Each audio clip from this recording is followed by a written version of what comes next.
वो वही कहते हैं जो वो करते हैं, और एक होते हैं गुलाब के फूल की तरह, करते कुछ नहीं है, सिर्फ कहते रहते हैं।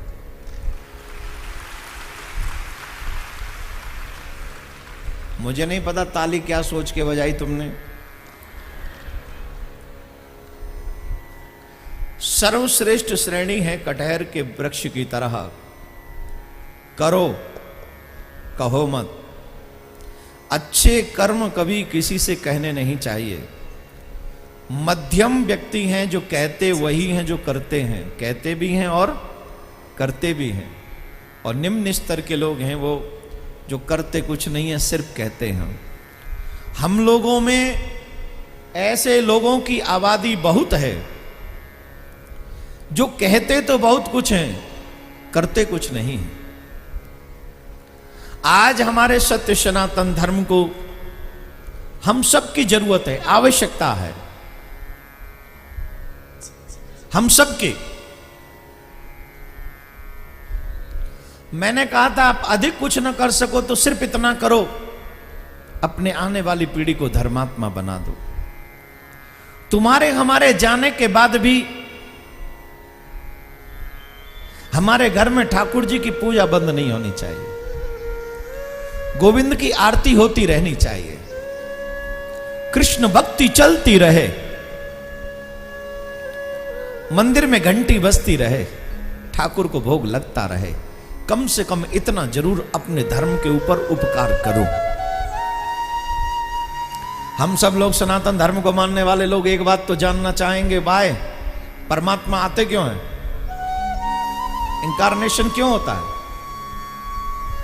भगवान का प्राकट्य क्यों होता है? वो माखन चुराने नहीं आते, तो किस लिए आते हैं? धर्म की स्थापना करने के लिए। गीता में भगवान ने स्पष्ट कहा है, यदा यदा धर्मस्य ग्लानिर्भवति भारतः अभ्युत्थानम् अधर्मस्य तदात्मानं सृजाम्यहम् परित्राणाय साधूनां विनाशाय च दुष्कृतां धर्म संस्थापनार्थाय संभवामि युगे युगे। मैं धर्म की स्थापना के लिए आता हूं। अच्छा बेटा किसको कहोगे? जो बाप के काम को आगे बढ़ा दे, हाँ या ना? जोर से बोलो। बुरा बेटा किसको कहोगे? जो बाप के काम को, बाप के नाम को मिटा दे, हाँ या ना? अभी ईमानदारी से सोचो, हम कौन से बेटा बेटी हैं भगवान के? थिंक फॉर अ व्हाइल, तुम कौन हो? अच्छे या बुरे? मैं कुछ नहीं कहूंगा, खुद से सोचो। बोले महाराज बहुत बुरे हैं, अब क्या करें? बोले अब अच्छा बनने की कोशिश करो, जब जागो तब सवेरा, जब जग जाओ तब सवेरा। सुबह का लौटा हुआ शाम को, भूला हुआ शाम को घर लौट आए तो उसे भूला हुआ नहीं कहते। ठीक वैसे ही अगर हम श्री कृष्ण के बताए हुए मार्ग पर चलें तो हम भटके हुए नहीं कहलाए जाएंगे। मैं तो हमेशा यही कहता हूं, ज्यादा कुछ नहीं कर सकते तो आने वाली पीढ़ी को धर्मात्मा बना जाओ, बस कुछ मत करो। जो पीढ़ियां आ रही हैं हमारी, हमारे बच्चे हैं उनको, और ये तभी मैं कहता हूं बच्चों को लेके कथा में बैठा करो। क्या पता न जाने कौन से बाल गोपाल के मन में भगवत भक्ति जागृत हो जाए और हमारी 7 पीढ़ियों को तार दे। एक भक्त 7 पीढ़ी तार देता। राधे राधे बोलना पड़ेगा, जोर से बोलना पड़ेगा, और जोर से बोलना। जय बात। बड़े ध्यान से सुनेंगे।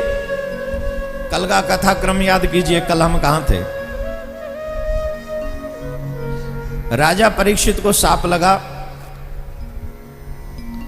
और राजा को जब पता चला कि मेरी मृत्यु 7वें दिन है, उसी समय एक क्षण भी गंवाए बगैर राजा परीक्षित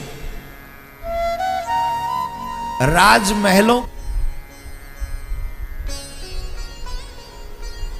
सुखदेव मुनि से प्रश्न किया राजा परीक्षित ने, अतः पृच्छामि संसिद्धिम योगिनाम परमम गुरुम पुरुषस्य यत् कार्यं म्रियमाणस्य सर्वथा यच्छ्रोतव्यम अथो जप्यम यत् कर्तव्यम रभि प्रभो स्मर्तव्यम भजनीयम वा ब्रूहि यद्वापि वदया।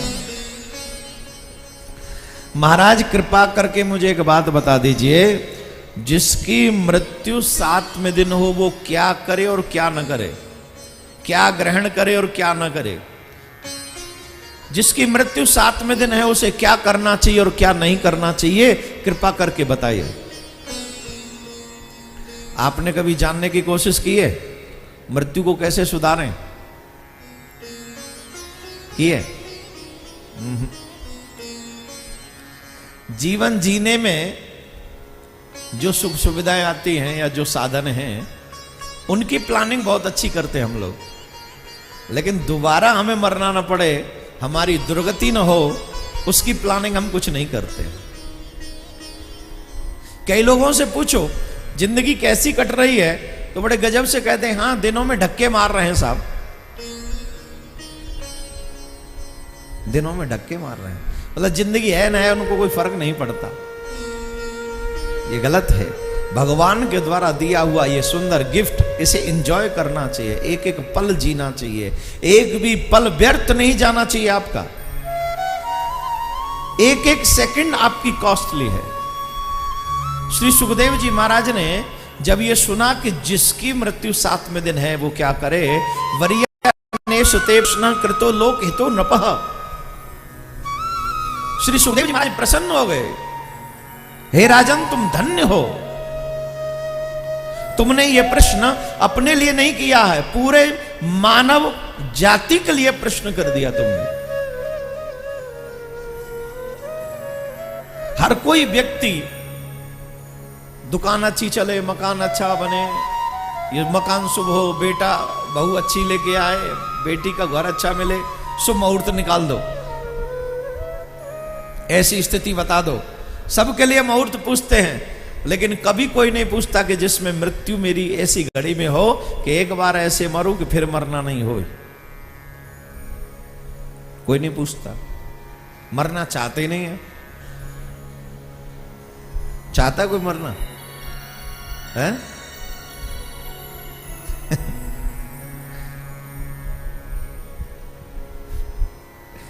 सब जिंदा रहना चाहते हैं, अमर रहना चाहते हैं, और दुर्भाग्य की बात तो यह है अमर वो लोग रहना चाहते हैं जो अपनों को अपने हाथों से शमशान में जला आ चुके हैं।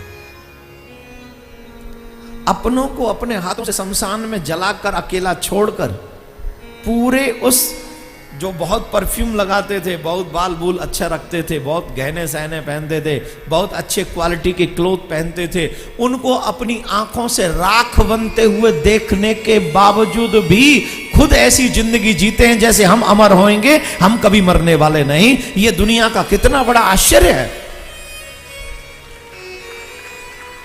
नहीं है क्या? नहीं है आश्चर्य?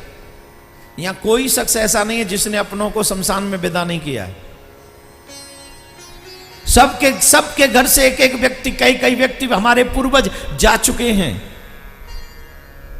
जिन्होंने शमशान की यात्रा की है।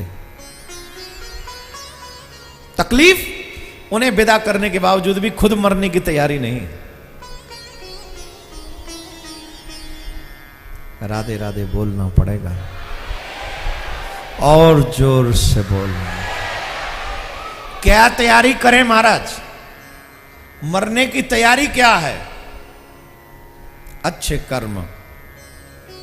मरने से पापी डरता है। आज नरकों का वर्णन बताऊंगा तो उसमें बताऊंगा कि आप लोगों की जगह कहां कहां है, हमारी जगह कहां है। पाप तो सबने किए हैं ना। किस किस ने पाप किए? जिसने पाप किए हाथ उठाओ। इसे कहता है। अब एक बात बताओ, पैसा कैसे कमाएं ये मोस्ट इंपॉर्टेंट क्वेश्चन है कि जिंदगी कैसे जिए ये मोस्ट इंपॉर्टेंट क्वेश्चन है। इंपॉर्टेंट क्वेश्चन कौन सा है? पैसा कैसे कमाएं उसके लिए 20 से 23 साल, 25 साल, 30 साल पढ़े हैं? 20, 25, 30 साल पढ़े तब पैसा कमाना सीखा, और जिंदगी कैसे जीनी चाहिए उसके लिए हम लोग 30 महीने भी नहीं पढ़े, 3 महीने भी नहीं पढ़े कि जिंदगी कैसे जीनी चाहिए। कथा पंडाल में आके बैठ जाओ, 7 दिन में समझ में आ जाता है जिंदगी कैसे जीनी चाहिए।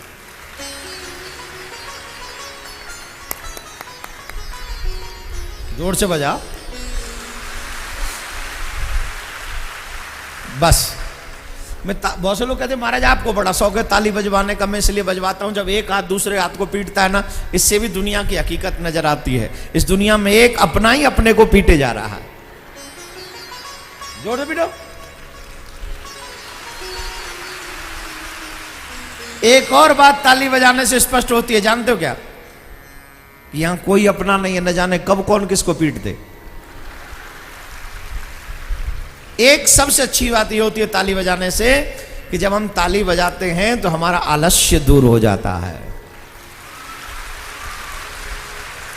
जितनी जोर से हम ताली बजाते हैं उतना ही आलस्य दूर हो जाता है। बस ज्यादा ऐसे भी मत रहना कि आलस्य रात में भी ना आए, आपको राधे राधे बोलना पड़ेगा। तो मेरे प्यारे, ब्रह्मा जी को सृष्टि करने के लिए कहा, सृष्टि की रचना करने को कहा। ब्रह्मा जी ने सृष्टि की रचना करना प्रारंभ किया। सर्वप्रथम मानस पुत्र सनक सनंदन सनातन सनत कुमार को जन्म दिया। ये मानस पुत्र हैं। इनसे कहा तुम सृष्टि की रचना करो, तुम अपना विवाह करो। चारों भाइयों ने मना कर दिया, हम विवाह नहीं करेंगे। अरे क्यों नहीं करोगे? बोले महाराज भजन अगर हम विवाह कर लेंगे तो भजन से दूर चले जाएंगे, और हमें भजन करना है, हमें विवाह नहीं करना है। ब्रह्मा जी ने साफ दे दिया तुम कभी बड़े नहीं होगे, तुम ऐसे ही रहोगे, छोटे बाल रूप में ही रहोगे। तो चारों भाइयों ने कहा आपका थैंक यू, आपका धन्यवाद है। क्यों? बोले महाराज एक बात बताइए, कन्या हैं, लड़की हैं और लड़के हैं। बचपन में जब साथ साथ खेलते हैं तो कोई गंदी फीलिंग मन में आती है? बचपन का प्रेम भाई बहन जैसा प्रेम पवित्र होता है, और जैसे ही बड़े होते हैं 15 साल 16 साल 17 साल 18 साल 19 साल 20 साल, तो जब बड़े होते क्या वो प्रेम उतना ही सुंदर रह पाता है? जवाब दीजिए, जोर से बोलिए। फिर कहां चला जाता है? आयु बढ़ते ही हमारी इच्छाएं बदल जाती हैं, हमारी भावनाएं बदल जाती हैं। इन चारों भाइयों ने कहा महाराज अगर आप हमें साप नहीं देते और संयोग से हम बड़े हो जाते, और बड़े होकर कोई सुंदर सी कन्या हमको दिख जाती, उस कन्या में हमारा मन अटक जाता, तो हो सकता है हम विवाह कर लेते।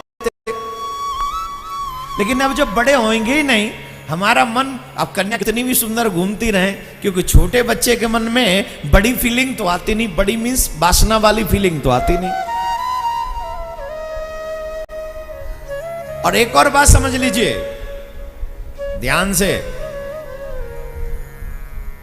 बचपन में किया हुआ भजन अमृत के समान है, जवानी में किया हुआ भजन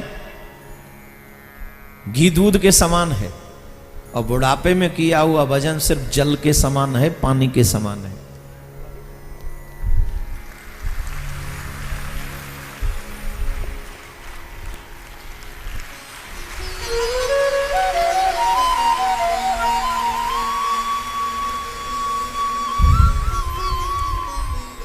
जो लोग ये कहते हैं कि भजन हम बुढ़ापे में करेंगे, हमेशा जो लोग ये कहते हैं हम भजन बुढ़ापे में करेंगे, वो अपने साथ सबसे बड़ा धोखा कर रहे हैं, सबसे बड़ा धोखा।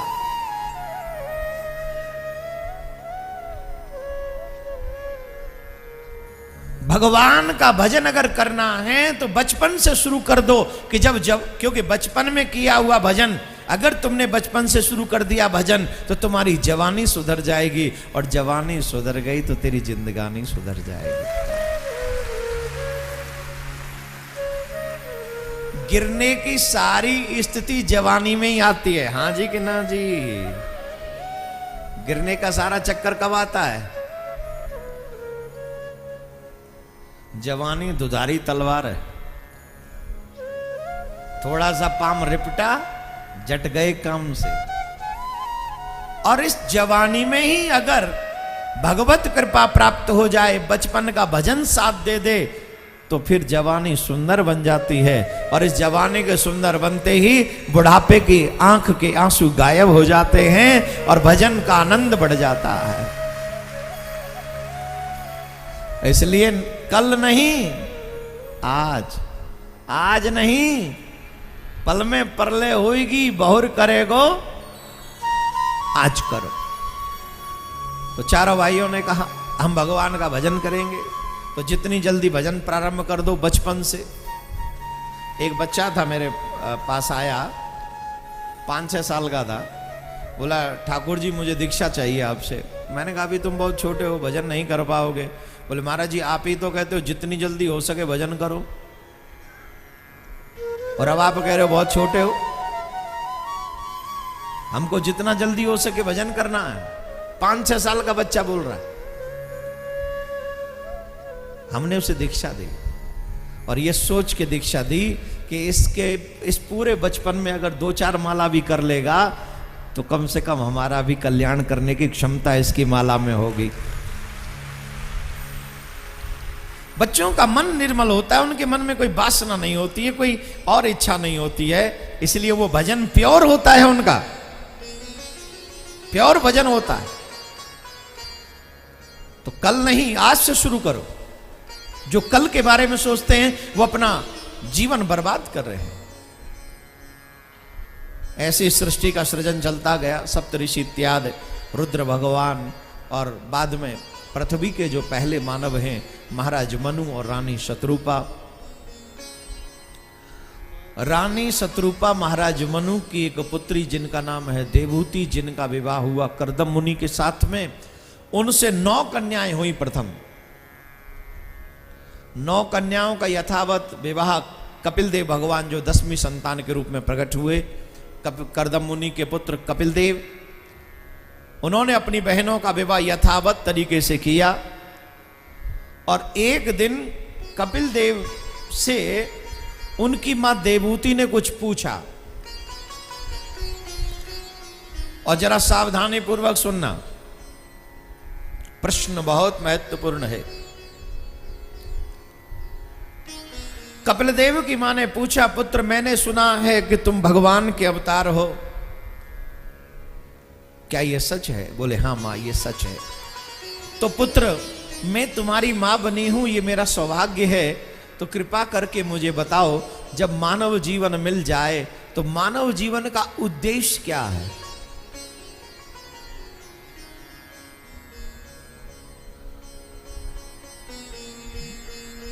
जरा ध्यान दीजिएगा, मानव जीवन का उद्देश्य क्या है?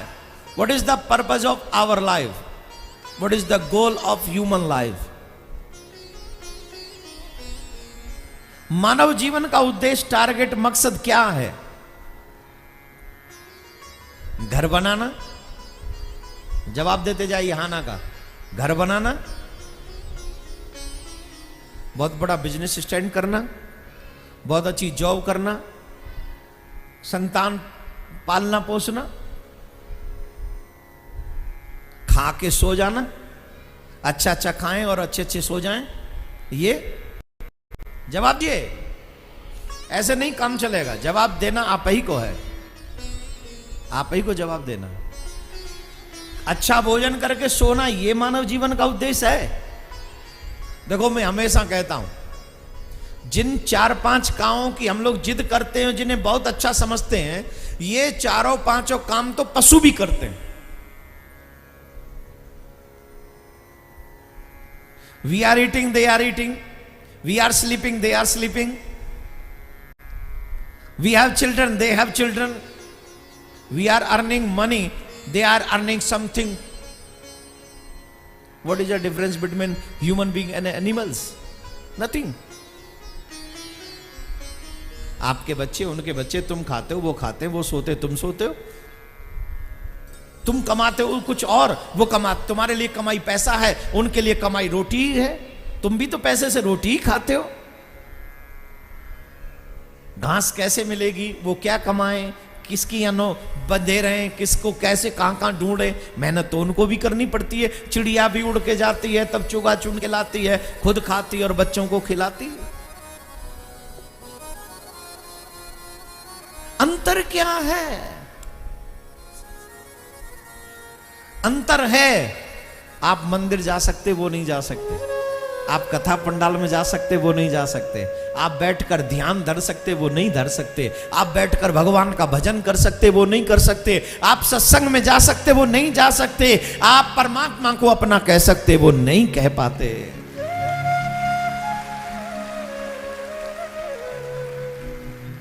यही अंतर है। सत्कर्म ही मानव को मानव बनाते हैं, अन्यथा जानवर हमसे बेटर है। और आज का इंसान धीरे धीरे जानवर बनता चला जा रहा है। राधे राधे बोलना पड़ेगा जोर से। ये जानवर की प्रवृत्ति है, खाना खाओ सो जाओ, क्या भगवान भगवान, अरे भगवान, ये जानवर की प्रवृत्ति है जो आज का इंसान धीरे धीरे बनता चला जा रहा है। बोलो राधे राधे जोर से। मानव जीवन का उद्देश्य क्या है? पुत्र कृपा करके बताओ। कपिल देव भगवान से पूछो।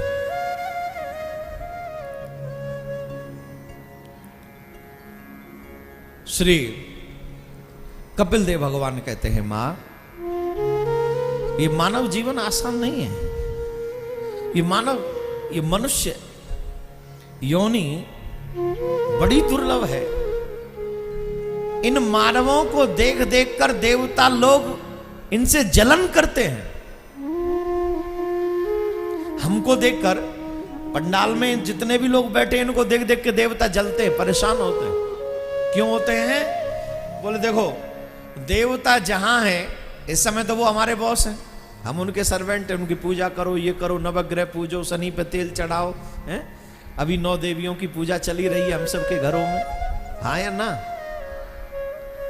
लेकिन उनके सत्कर्म खत्म हो जाएंगे तो वो क्या बनेंगे उन्हें नहीं पता, और हमारे सत्कर्म बढ़ जाएंगे तो हम हो सकता है देवताओं से भी महान बन जाएं, हम भगवान के रूप में समा जाएं। अगर हमारे सत्कर्म श्रेष्ठ हों और दोबारा जन्म ही न मिले, मुक्ति मिल जाए, तो फिर हम भगवान में ही समा जाएंगे, उनके किसी विग्रह में समा जाएंगे। तो वो देवता हाथ जोड़ के खड़े रहेंगे। ऐसे नहीं समझोगे, अब ऐसे समझो, तुम्हारे घर का सर्वेंट और तुम्हारा ऑफिसर बन के आ जाए, जलन होगी कि नहीं होगी? अब इतने साधु तो नहीं हो कि सर्वेंट को भी सर कह के बुलाने में तुम्हें बुलाना पड़े, मजबूरी है, लेकिन जलन होगी कि नहीं? जवाब दीजिए। यही जलन रहती है उन देवताओं को हमसे। जब जब हम सत्कर्म करते हैं तब तब देवता परेशान होते हैं, लेकिन इसलिए भी वो जलते हैं कि वारे मानव, तूने क्या भाग्य पाया है, तू कुछ भी कर सकता है मृत्यु लोक में, अच्छा करेगा तो तुझे भगवत प्राप्ति तक हो सकती है, यह अधिकार मानव योनि में तुझे प्राप्त हो गया।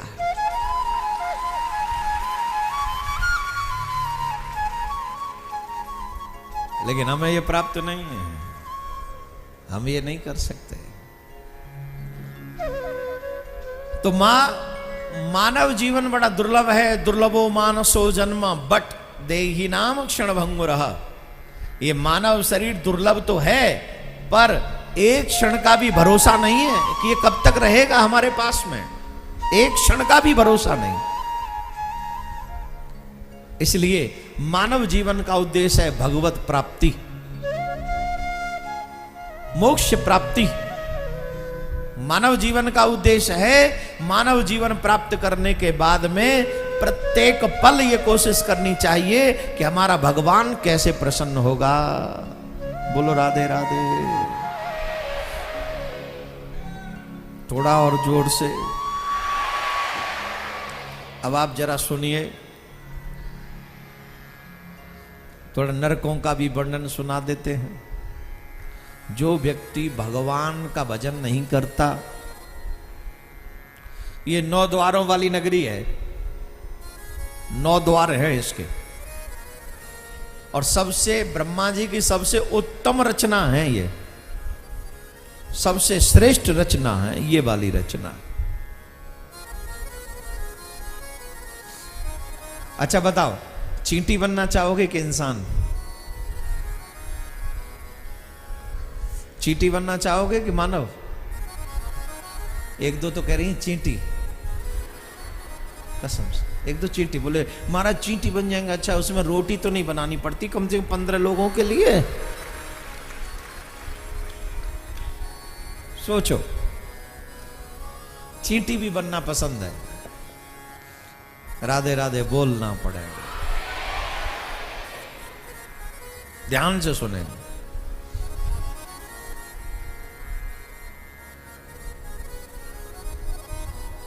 मानव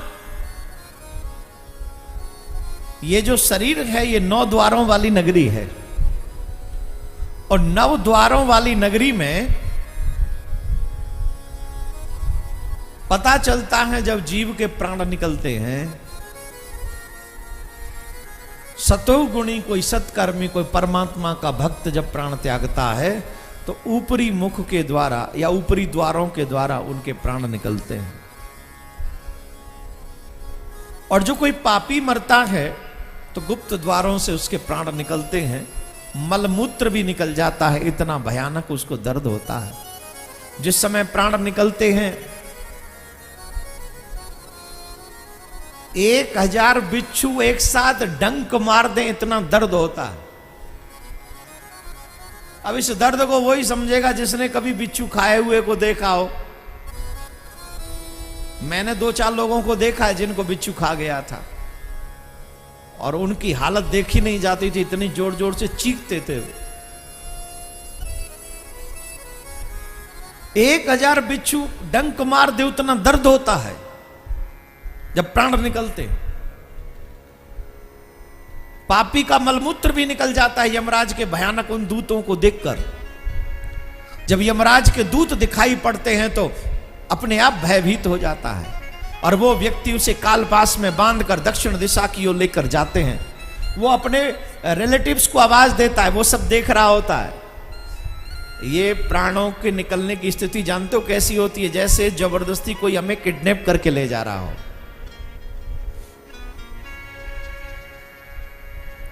जैसे हमें कोई जबरदस्ती ले जा रहा हो छीन कर अपने लोगों से, ऐसा होता है मृत्यु का दृश्य। अपने लोग दिख रहे हैं मेरे सामने और यमराज के दूत बांध कर ले जा रहे हैं, मार लगाते हुए ले जा रहे हैं। वो बार बार आवाज लगाता है, छोड़ दो छोड़ दो छोड़ दो। आवाज देता है अपने लोगों को, अरे सुनो सुनो, ये देखो।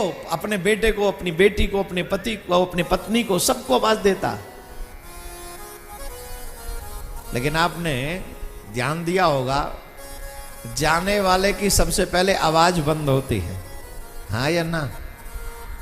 डॉक्टर क्या कहते हैं? अब आवाज नहीं निकल रही साहब, तैयारी करो। और पहले तो इतने डॉक्टर भी नहीं होते थे। गांव में बुजुर्ग लोग, गांव का अनुभव होता है, जब बोलती बंद हो जाए ना तो कहते थे नीचे ले लो। कहां? जमीन पे। मतलब अब जाने वाला है, बोलती बंद। पहले आवाज बंद होती है, और जब आवाज बंद होती है तो हम तो आवाज लगा रहे हैं अंदर से, पर हमारे लोग नहीं सुन पा रहे, और उसे जबरदस्ती खींचकर वो चीखता हुआ, वो जाना नहीं चाहता, यमराज के दूत जबरदस्ती उसे खींच कर ले जाते हैं। उसे ही नहीं ले गए, अपने आप की कल्पना करते रहना कि ये दृश्य एक दिन हमारे सामने, हमारे साथ ही होने वाला है। थोड़ा ऐसे बैठो ढंग से। जब मृत्यु का सफर तय कर रहे हैं तो थोड़ा अच्छे ढंग से करो ना। देखो लोग अपनी गाड़ी में अलग तरीके से सफर करते हैं, ट्रेन में अलग तरीके से सफर करते हैं, फ्लाइट में उनका सफर करने का स्टाइल बदल जाता है, नहीं? हाँ या ना? तो अब तो ये सबसे अच्छा सफर चल रहा है, इसको जरा ढंग से सुनो, काम आएगा, हम सबको एक्सपीरियंस हो जाएगा। और अभी से सोच लेना कि हमारे लिए कौन सी जगह भगवान ने रखी होगी। व्यवस्था कौन सी जगह पे, कहीं जाएं तो पहले ही पता चल जाए ना। आजकल लोग सब इंटरनेट पे देख लेते हैं, होटल का नाम क्या है, होटल कैसा है, सर्विस कैसी है, रूम कैसे हैं, वहां अरेंजमेंट क्या है। तो वो मैं आपको एक्सपीरियंस करा रहा हूं, जिसको जहां जहां लगे सोच लेना, अपने कर्म अनुसार राधे राधे बोलना पड़ेगा, जोर से बोलना। तो यमराज के दूत उसे जबरदस्ती बांध कर ले जाते हैं जीव को, और उसे सबसे पहले पहुंचाते हैं वैतरणी नदी के तट पर। वैतरणी नदी जिसके किनारे हड्डियों के बने हुए हैं, अस्थियों के बने हुए हैं, उसके किनारे पर बड़े बड़े अस्थियों के पहाड़ खड़े हुए हैं।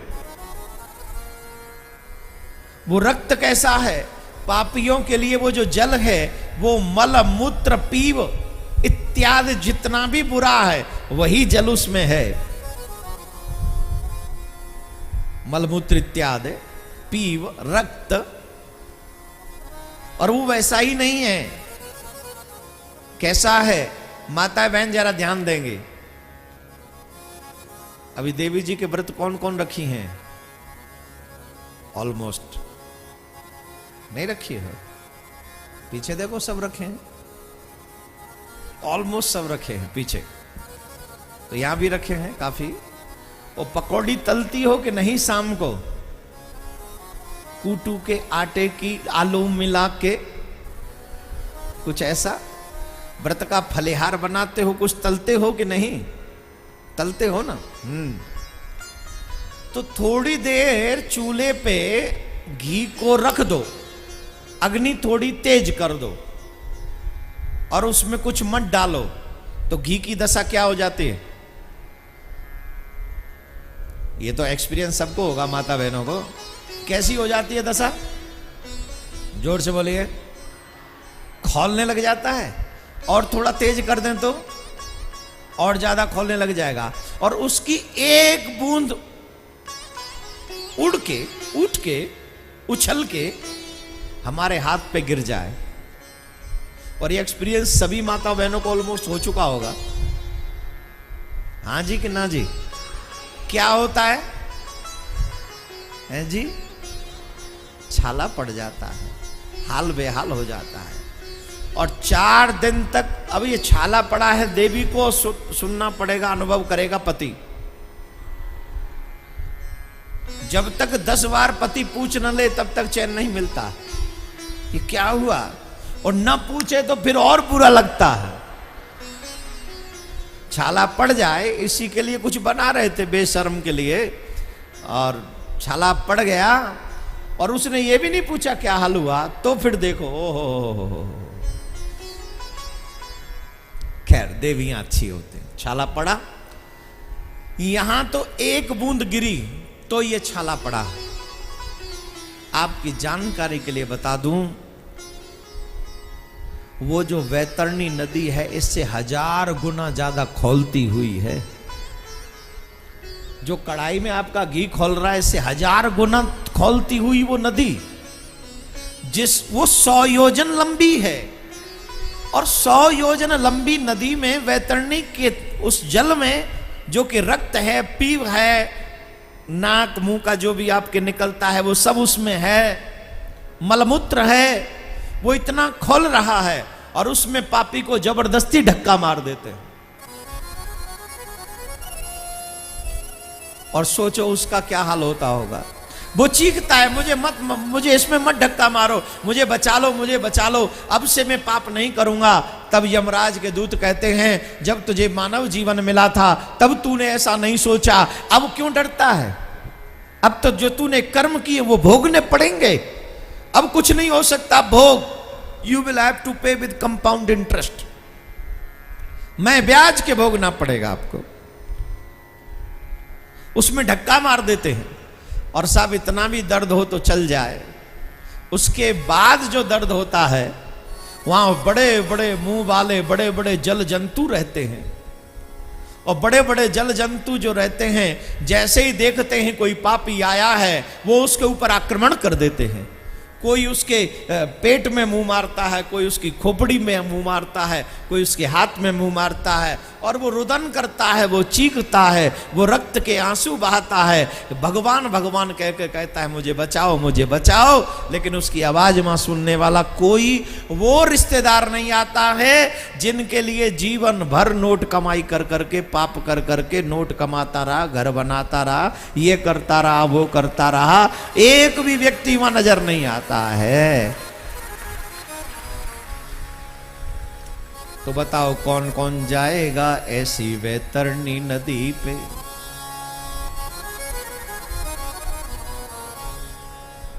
अब सुनो, ये तो है पापियों के लिए वैतरणी नदी जो अभी हाथ उठा रहे थे। कौन कौन है पापी? अब हाथ उठाओ, उठाओ उठाओ। वैतरणी का नाम सुना दिया, पाप खत्म हो गए। भाई वाह, बड़े ऊपर करो ना।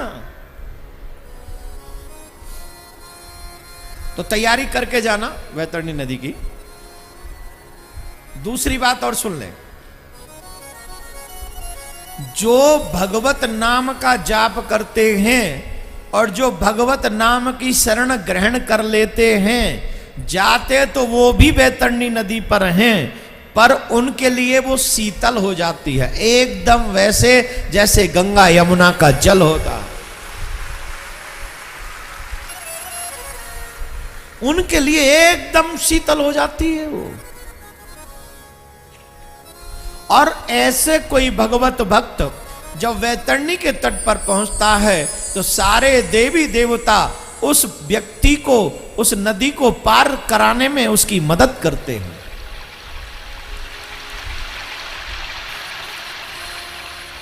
किन किन लोगों ने गुरु दीक्षा ले रखी है, जिनके गुरुदेव हैं? नीचे करें हाथ। जिन जिन के गुरु नहीं है हाथ उठाइए, नीचे करिए। अब बताइए, खौलती हुई वैतरणी में जाना है या शीतल वैतरणी में जाना है? पहले जिन्होंने दीक्षा ले रखी अपने अपने गुरुजनों से, वो मेरी बात को सावधानी पूर्वक सुने। जो आपके गुरुदेव ने मंत्र दिया है, उस मंत्र में अगर सच्ची निष्ठा आपको है तो आपको शीतल वैतरणी नदी ही प्राप्त होने वाली है। उसी का अधिक से अधिक जाप करें, ये पहली बात। उसी का जाप, गुरु मंत्र का जाप अधिक से अधिक करें। जितना जाप करेंगे आप वैतरणी नदी पार कर जाएंगे, पहली बात। दूसरी बात, जिन लोगों ने दीक्षा नहीं ली है उनके लिए जितना जल्दी हो सके गुरु के चरणों की शरण ग्रहण कीजिए, उनसे गुरु मंत्र प्राप्त कीजिए और उस गुरु मंत्र में सच्ची निष्ठा रखकर उस वैतरणी नदी से पार होने की कोशिश कीजिए। अब बताइए, आप कहेंगे गुरु मंत्र में ऐसा क्या है जो हमें पार कर देगा? सुनिए, एक दृष्टांत सुनाता हूं, आपके काम आएगा। आजकल आपके घरों में चेंटी होंगी, हैं? चेंटी को अगर एक कमरे की परिक्रमा लगानी हो तो कितनी देर लगती है? हैं? और आपको लगानी हो तो विदिन सेकंड। और उस बेचारी चेंटी को लगाना हो तो एक परिक्रमा सुबह से दोपहर हो जाएगी, उसे धीरे धीरे चलेगी। और लाल चेंटी थोड़ा तेज चलती है, काली वाली थोड़ी हल्का चलती है, नहीं? उसके बीच में से उसको दौड़ाया जाता है, और जब उसके बीच में होके दौड़ता है तो उसके अंग कट कट के गिरते हैं, वो चीखता है, चिल्लाता है, रुकने पर फिर कोड़े मारते हैं यमराज के दूत। इसलिए मानव जीवन प्राप्त करने के बाद जीव को कभी भी धर्म का त्याग नहीं करना चाहिए। माथे पे तिलक, गले में कंठी, हाथ में कलावा, मुख पे भगवान का नाम, यही है सच्चे हिंदू की पहचान। आजकल कहां देखने को मिलता है माथे पे तिलक? कहां मिलती है चोटी? कहां है कोई तुलसी धारण करते हैं? आजकल तो मंत्र लेने वाले भी बोलते हैं, महाराज जी कंठी पहनकर फिर हम प्याज लहसुन नहीं खा सकते। क्यों, क्या हो गया? महाराज जी अब हम किसी शादी होगा, हम कहीं और जाएंगे, या कुछ और घर वाले लोग हैं, कैसे करेंगे? अब हमने उससे पूछा, एक बात बता, तेरी प्रॉब्लम क्या है? तेरी प्रॉब्लम शादी है कि प्याज लहसुन है, तो रिजल्ट निकल के आया प्याज लहसुन शादी से बड़ी समस्या है। जब एक कन्या किसी व्यक्ति के साथ शादी होके जाती है, ध्यान से सुनना, जब एक कन्या जब स्त्री बनती है, किसी से शादी करती है और शादी करके जब उसके घर जाती है, क्या क्या छोड़ के आती है वो? जोर से बोलिए। माँ बाप क्यों कह रहे हो? एक शब्द में कह दो सब कुछ है। एक शब्द में अगर कहेंगे तो सब कुछ छोड़ के आती है। किसके लिए? तुम्ही मेरे मंदिर, तुम्ही मेरी पूजा, तुम्ही देवता।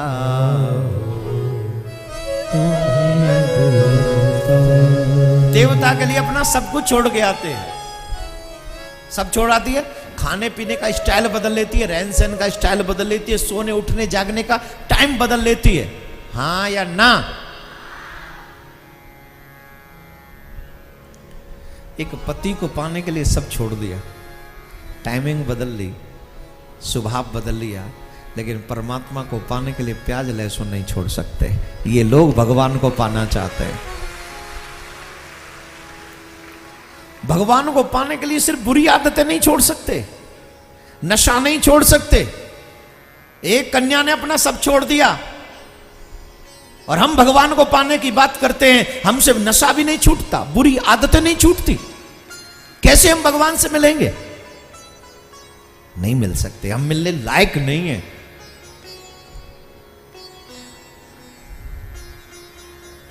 तो उसे उस नरक में पत्ते काटते हैं, वो डालियां जो हैं वो तलवार की तरह चुभती हैं, काटती हैं, उसका बुरा करती हैं। और एक कालसूत्र नामक नरक है, जो पुरुष माता पिता तथा ब्राह्मण से द्रोह करता है, वेद की निंदा करता है, उसे इस नरक में गिराया जाता है। ध्यान से सुनिए।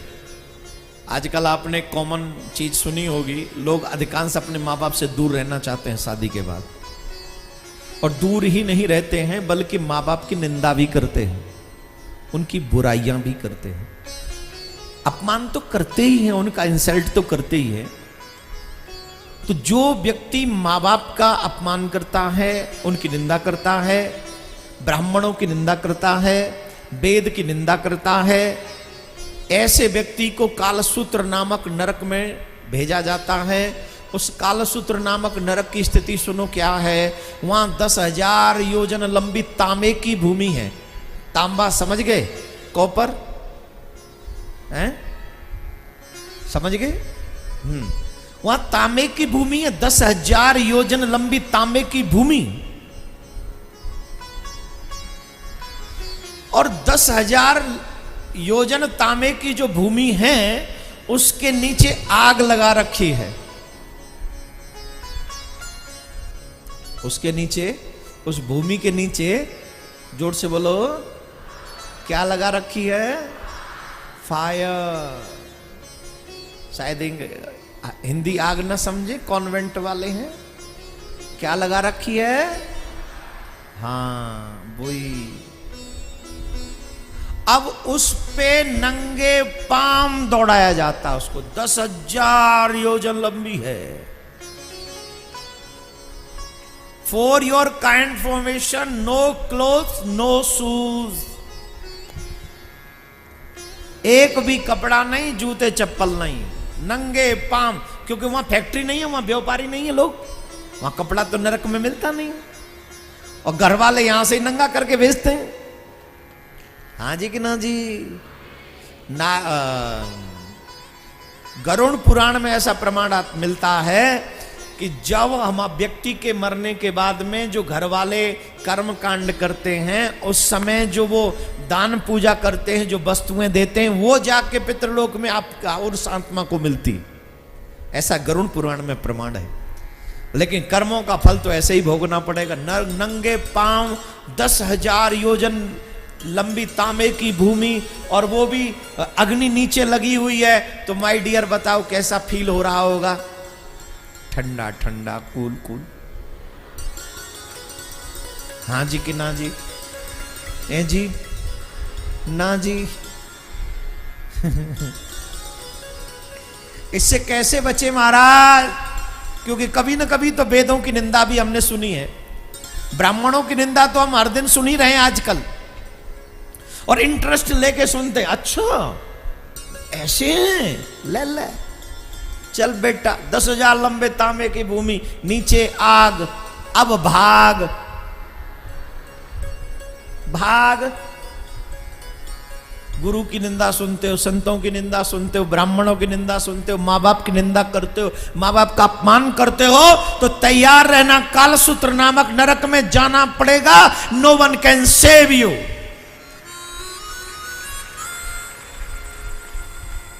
हमारे ऋषि मुनि ऐसे नहीं थे, इसीलिए कहते थे किसी की निंदा मत सुनो, कानों में उंगली रख लो, क्योंकि अगर किसी की निंदा सुनोगे तो निश्चित तौर पर तुमको नरक में जाना होगा, और उस नरक का नाम है कालसूत्र नामक नरक, जो तांबे की भूमि है, आग लगी है। धर्म की निंदा करनी नहीं चाहिए, सुननी नहीं चाहिए, गुरु की निंदा सुननी नहीं चाहिए, करनी नहीं चाहिए, संतों की निंदा सुननी नहीं चाहिए, करनी नहीं चाहिए, माँ बाप की निंदा करनी नहीं चाहिए, सुननी नहीं चाहिए। अपने आदरणीय लोगों का अपमान मत करो। चलो आज प्रॉमिस करो कि हम न चुगली करेंगे न चुगली सुनेंगे। कौन कौन करेगा? कौन कौन संकल्प करेगा कि आज के बाद हम किसी की बुराई करेंगे नहीं, और किसी की बुराई, जोर से बोलो, हाथ उठा के बोलो। अगर तुम नहीं करोगे तो आज व्यासपीठ तुमको वचन देती है कि तुमको कालसूत्र नामक नरक में जाने से हम रोक लेंगे। सिर्फ कालसूत्र नामक नरक की गारंटी ली है मैंने, बाकी के अभी भी खुले हैं। 28 नरक हैं, 28।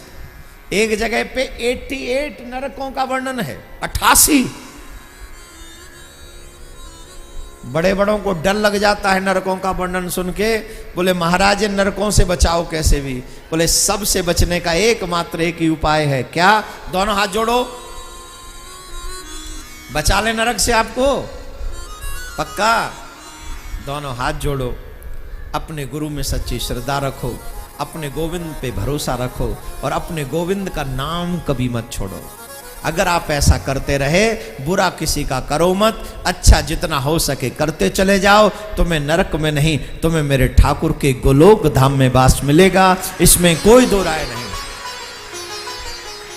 तुम्हें मेरे गोविंद के धाम में वास मिलेगा, मेरे हरि के यहां वास मिलेगा, कोई रोक नहीं सकता। बस जो बता रहा हूं वही करो। थोड़ा सा प्रसंग को आगे बढ़ाएं। एक प्रसंग आता है ध्रुव जी का चरित्र। महाराज मनु के पुत्र उत्तानपाद, उत्तानपाद की 2 रानियां, एक रानी का नाम सुनीति, छोटी रानी का नाम सुरुचि। राजा सुरुचि से प्रेम करते थे क्योंकि देखने में वो लुक वाइज वो जरा सुंदर थी। संसार का स्वभाव है सुंदरता को देखना, तो ये भी राजा इनको देखते थे, इन्हीं पे प्रभावित थे, इन्हीं से मोहित थे। बड़ी रानी के पुत्र का नाम था ध्रुव, छोटी रानी के पुत्र का नाम था उत्तम। एक दिन की बात, 5.5 बरस के ध्रुव खेलते हुए अपने पिता की गोद में जाकर बैठ गए। और जब अपने पिता की गोद में जाकर बैठे तो छोटी मां से ये देखा नहीं गया। छोटी मां ने हाथ पकड़ा ध्रुव का और नीचे उतार लिया, कहा कि तू अपने पिता की गोद में बैठने का अधिकारी नहीं है। अगर तुझे इस गोद में बैठना है तो उस परम पिता से प्रार्थना करके तुझे मेरी कोख से जन्म दे। जब तू मेरी कोख से जन्म लेकर आएगा तभी बैठ सकता है, नहीं तो नहीं बैठ पाएगा। ध्रुव रोने लगे और ध्रुव रोते रोते अपनी मां के पास में गए। माताएं बहन ध्यान से सुने, एकदम सावधान पूर्वक। यह कहना आसान है कि मेरे बच्चे बिगड़ गए, लेकिन यह बताना मुश्किल है कि मेरे बच्चों को बिगाड़ा किसने। ये बात तो आप सब कह देते हैं, मम्मी पापा दोनों कहते हैं मेरा बच्चा बिगड़ गया, लेकिन ये कोई नहीं सोचता कि बिगाड़ा किसने। बच्चे को बिगाड़ने में सबसे बड़ा रोल होता है मम्मी पापा का, और स्पेशली मम्मी का बेटे को बिगाड़ने में। तो किसका? डैडी ज्यादा स्माइल ना करें, वो डैडी भी निकम्मे होते हैं। जो डैडी बनने की तो जल्दी करते हैं, लेकिन बच्चों को अच्छा कैसे बनाया जाए इनका उनको कोई ज्ञान ही नहीं है, कोई बोध ही नहीं है। शादी करने के लिए तो झट घोड़ी पे बैठ जाता है। आज मेरी शादी है, ले कल शादी, बन जा दूल्हा, ब्याहला दुल्हन।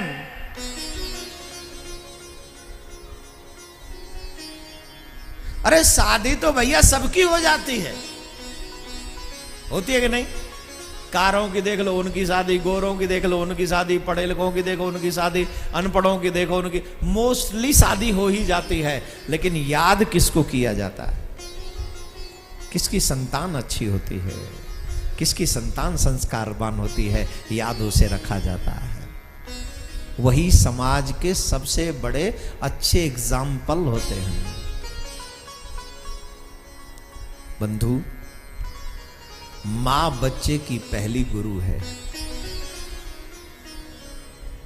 अगर मां अपने बच्चे को अच्छे संस्कार दे दे तो बच्चा कभी बिगड़ नहीं सकता। बचपन से ही मां बच्चे को भगवान के आगे बैठा ले, बोले बैठ, बोले मुझे स्कूल जाना, बोले 5 मिनट बाद में जाना, पहले यहां बैठ।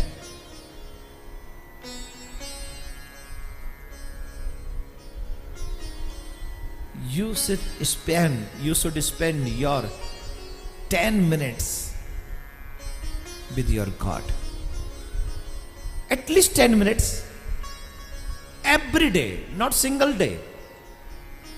और ये शिक्षा मां को देनी पड़ेगी। डैडी तो खुद ही बिगड़ा हुआ है, वो तो खुद ही नहीं बैठता भगवान के आगे। अब बताओ यहां देवियां ज्यादा हैं कि देवता?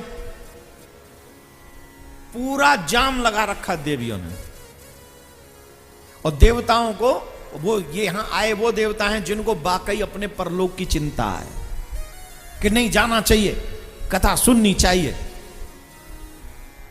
कल्याण करना है।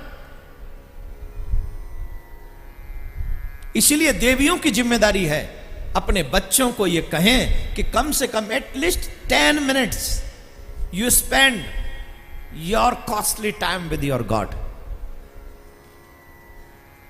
You must spend your time. मां ने देखा कि ध्रुव रो रहे हैं, ध्रुव से पूछा बेटा क्यों रोते हो? बोले मेरी मां ने कहा कि मैं पिता की गोद में नहीं बैठ सकता। मां, क्या मैं वाकई अपने पिता की गोद में नहीं बैठ सकता? तो मां ने पूछा ऐसे पिता की गोद में ही क्यों बैठे जहां बैठने से झगड़ा होता हो? अगर बैठना ही है तो उस परम पिता की गोद में बैठो जहां बैठने के बाद कोई भी तुम्हें हटा नहीं सकता।